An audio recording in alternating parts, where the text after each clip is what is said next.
Bismillahir Rahmanir Rahim. In the name of God, in the name of Allah, the Merciful, the Especially Merciful. I greet you with the warmest Islamic greetings of peace. Assalamu alaikum wa rahmatullahi wa barakatuhu. May the peace and blessings of God be upon you all. Now, on this channel, the London Dawah Movement, our beloved brother Imran Hussein discussed the argument from nature.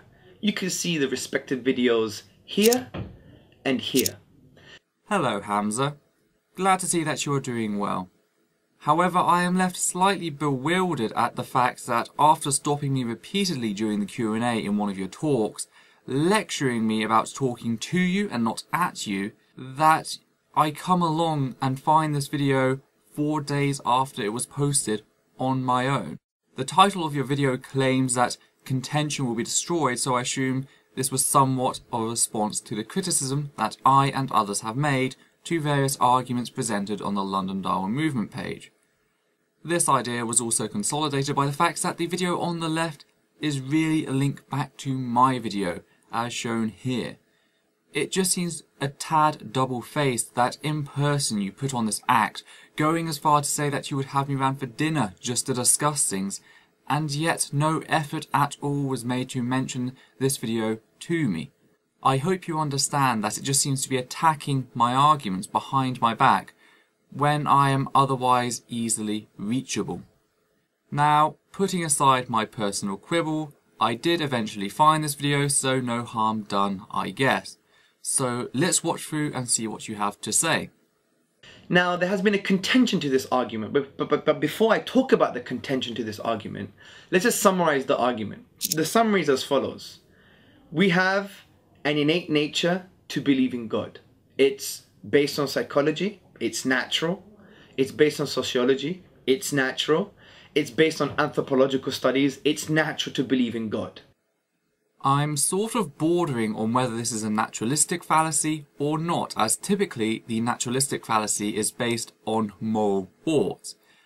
Either way, it's certainly based on fallacious grounds, possibly a subset of naturalistic fallacy. Another response is that for something to be naturally occurring, it does not have to be the majority, but merely come around by natural means, so atheism is also natural by that logic.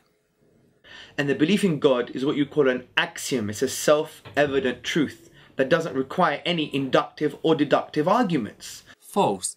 A belief in God is a result of poor deductive reasoning as a result of an equivocation fallacy. For example, if you took anyone on a desert island, they'll be able to conclude that God is actually a reality, the supernatural causal agency. The only way you could claim this is if you isolated people from society after performing a lobotomy to remove the calculative parts of their brain at birth to prevent poor deductive reasoning. Knowing both the Psychological and Sociological Board of Ethics, I'm going to take a guess that you do not have this study. And this is also called a basic belief or a properly basic belief. And some basic beliefs include that the real world is the real world, that this table is actually real. But we have no real evidence to prove that. It's an axiom, it's a basic belief.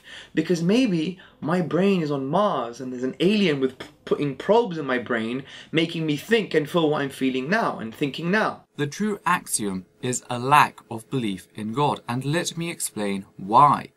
The claim that we are a brain in a vat with probes being inserted into our tissue by aliens on Mars is a rather extraordinary claim. For one, it states that Martians exist. Similarly, your God hypothesis states that a supernatural sky wizard created the entire universe for a population currently restricted to less than a third of a fraction of a dot. And that's only from 6 billion kilometers away out of the entire cosmic space. This, therefore, makes your belief an assumption-burdened belief, which in effect makes it a weaker one than the godless alternative, and thus should be dropped until you can bring forward further evidence to remove some of the said assumptions. Think of ideas like hot air balloons, and each assumption like a weighted sandbag. Each one you add lowers your argument's performance. So from this perspective, God's existence is just like a properly basic belief. Now someone may argue, well, what about the spaghetti monster or the great pumpkin? Maybe that's a properly basic belief. But that's absurd. Yes, I agree. But properly basic beliefs are basic because they don't require information transfer. If you put someone on a desert island, they'll know the real world is real, and they'll know that the island had to be created by something outside of the island, or the whole universe had to be created by something outside of the universe. In other words, a god or supernatural agency. But the knowledge of a spaghetti monster or a great pumpkin requires information transfer. Someone has to give you that information. So that's not very good, strong contention. So you are saying that without the intake of information, that people would notice an island. Fact is, the flying spaghetti monster and the great pumpkin does not take any more thought process than God, and here is why. Someone had to originally come up with these analogies. Prior, there was no previous external information on either's existence. Only since its original creation have these parody ideas spread, much like your God. What is more is that I can show you that the belief in God is not in fact properly basic ethnographically. Let us head over to Sweden temporarily, where in the 2010 Eurobarometer poll it was revealed that only 18% of people held a belief in God. If belief in God is the default properly basic belief, then how would you explain these rates of non-belief? The only possible way would be if you could find an institution which taught the non-belief in God. Now, I was tempted to make the joke about that institution being school to make the jab at you, but the fact is that their schools are secular, i.e. they don't touch on the topic of endorsing religion or fighting religion. Simply, they allow people to come to their own conclusions. The fact which may thus be derived from this is that if religion is not instilled in these people culturally, then it is not likely to be internalized, ergo, non-belief is in fact the true, properly basic belief. Do this with any truly secular state where religion is not pressed or fought against culturally, and you will find exactly the same. I include resisted, as if the government fights something in an oppressive manner, then it naturally breeds resistance. The studies that you and your friends use, in fact, both agree with this.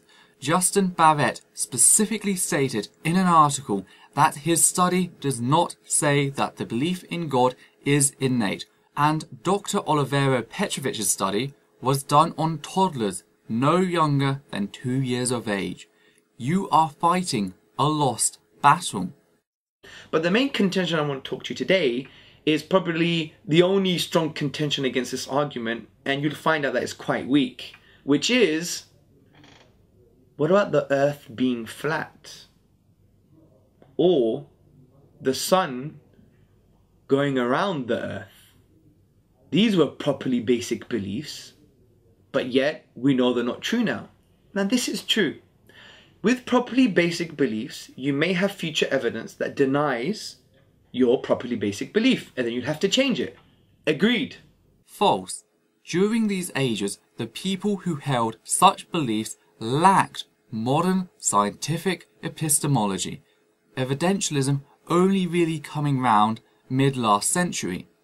It's not merely the facts that have changed, but also the way in which we pursue said facts, else any belief held in a vacuum could be labelled a properly basic belief. Even cosmological answers could be held to be properly basic, on par with your God. Advances in epistemology, however, seek to ensure that we don't make the same mistakes of the past. That's why philosophy still goes on today. All anything comes down to is whether or not you are justified in your belief. You cannot merely question this epistemology with properly basic beliefs to then try and justify your belief, as you would be working a paradox. What you are in fact doing is using assumption burden / unbased belief about reality as the basis for justifying said assumption burden / unbased belief about reality. You are trying to make the belief itself the evidence for why the belief is justified to begin with. This is circular reasoning and produces no results in answering questions of ontology. But when it comes to God's existence, do we have any evidence today that denies God's existence from an empirical or scientific perspective? No. So the idea is that you always stick with your properly basic belief until the evidence contradicts it. But the irony is, there will be no scientific or empirical evidence that could ever contradict the idea of God. Ever. I'm going to repeat that. There is no physical evidence that can ever deny strongly God's existence. The only thing physical, empirical, and scientific evidence can do is support the idea of God's existence, like we have for the fine-tuning of the constants and the natural laws of the universe to permit our existence. Therefore, there must be a fine-tuner or a designer. It can keep silent, and that's about it. It can't strongly deny God's existence because God, by definition, is outside of the universe, is metaphysical. You can't get God and put him in a test tube. So no amount of empirical evidence will show that God does not exist. Maybe it can show that the universe works on its own. Maybe it can show that the universe has established laws. Maybe the universe could show these things, the how, but it could never ever deny God's existence because the method of study called science focuses on the physical world. God, by definition, is not part of the physical world. So how can a method that focuses on something like the physical world now somehow focus on something that it's not supposed to focus on? So this is why, although it's a valid contention that some properly basic beliefs can be changed due to our future scientific findings, but when it comes to God's existence, there will be no scientific finding that can ever deny his existence. Maybe it can tell us that we were wrong in the way we thought the world works, but how can it deny a being that's outside of the universe? Because science still has an assumption of causality. Science still has the same kind of basic assumptions that we use to infer God's existence. And also, science as a method of study cannot really deny God's existence because what physical evidence is there to deny his existence? You can't, because God itself is outside of the physical world. All it can do is strongly suggest he exists or just keep silent on the topic. So therefore that contention, I think, is dealt with. Let me just summarize again. The contention was, okay, properly basic beliefs, it makes sense, but what about the earth being flat or the sun going around the earth? That was a properly basic belief, but we've changed our beliefs because of the evidence. Agreed. But it doesn't follow that there may be a potential change of your properly basic belief that you change your belief now. You only change your properly basic beliefs when you've seen the evidence. And what physical evidence is there to actually deny God's existence? None. And also, will there ever be physical evidence or empirical evidence to deny his existence? No, because outside of the scope of the scientific method. It's outside of the scope. If we read the works of Alex Rosenberg, Elliot Sober, and others, philosophers of science, we see that science has a limited scope. It deals with the physical world. God is not part of the physical world, so they can't really directly address it, which means he can never directly say God does not exist. They can suggest that we don't have empirical evidence. They can suggest, for instance, that there is some evidence that leads to his existence, but they can't directly deny his existence using the empirical scientific paradigm because of the nature of what this method of study and this worldview of knowledge is. It just focuses on the physical world. So, I think that contention is addressed. May God bless you. I have a good few minutes to both recap and disprove everything you have just said. Firstly, you have forgotten the advancements made in epistemology that were constructed to ensure that the mistakes of the past were not repeated. Secondly, if you take anything from science, you are susceptible to its entire methodology. You may not pick and choose when it suits you. As a result, you are restricted by the null and alternative hypothesis. This is relevant as the null hypothesis must be falsifiable. If not, then it is not science. You claim God is not falsifiable. I agree in general. The point of this is that therefore God's existence must be the alternative hypothesis, whilst non-existence must be the null hypothesis. Until you can prove the alternative hypothesis, effectively falsifying the null hypothesis, you may not accept the alternative hypothesis as true. Ergo, you may not accept the existence of God as true. Thirdly, whilst I cannot falsify the existence of a God, I can falsify the existence of your God. I am agnostic atheist to the question as to God's existence in general, i.e. the question lacks information required to answer. Agnostic atheist to the pagan gods, i.e. I don't know, and I am gnostic atheist towards the God of the religions of Abraham. Fact is that you claim God to be part of physical reality in some way in interacting with man, as far as to have a holy text which is the apparent word of God. The more you or this text describes God, the less variable he has become, and the easier it is for me to falsify the hypothetical God you propose. You and Islam as a whole defines your God as all-knowing.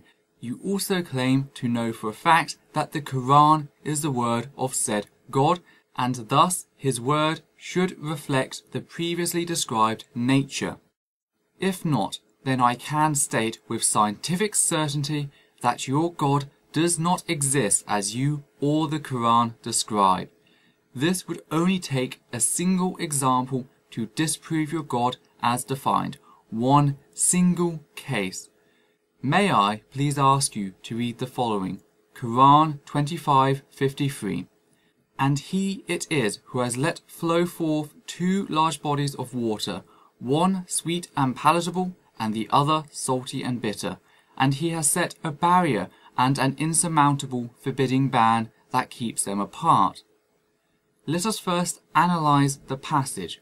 Firstly, it cannot be between two oceans, as mentioned by the fact that one is palatable, whilst sea water is in fact deadly.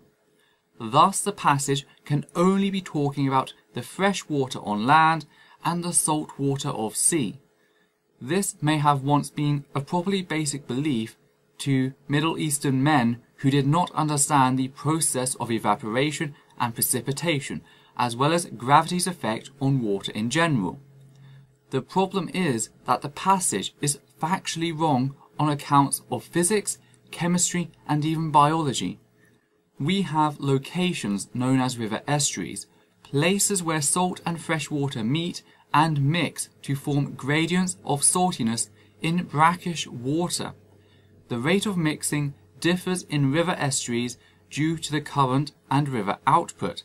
However, eventually it all does mix. If not, then the entire ocean would dry out, as the place where most rainwater comes from is the ocean. It's factually wrong on physics and chemistry, as there is no barrier between the two, no insurmountable ban, only varying conditions that affect the rates of said process. I also say that it is wrong on the basis of biology for the simple fact that it denies the existence of a type of biome which includes an array of specialized plant and animal life which can only survive in brackish water. So you see, I can falsify the Quran and through it your God, and I just have. I can state with absolute certainty that your God does not exist. So yes, I hope you guys have enjoyed this video. This is Essence of Thought here. Please don't forget to like, comment and subscribe. If you'd also like to support my work, please check out my Patreon, link down below. Also, please check out my Facebook and Twitter. This is Essence of Thought. Take care and out.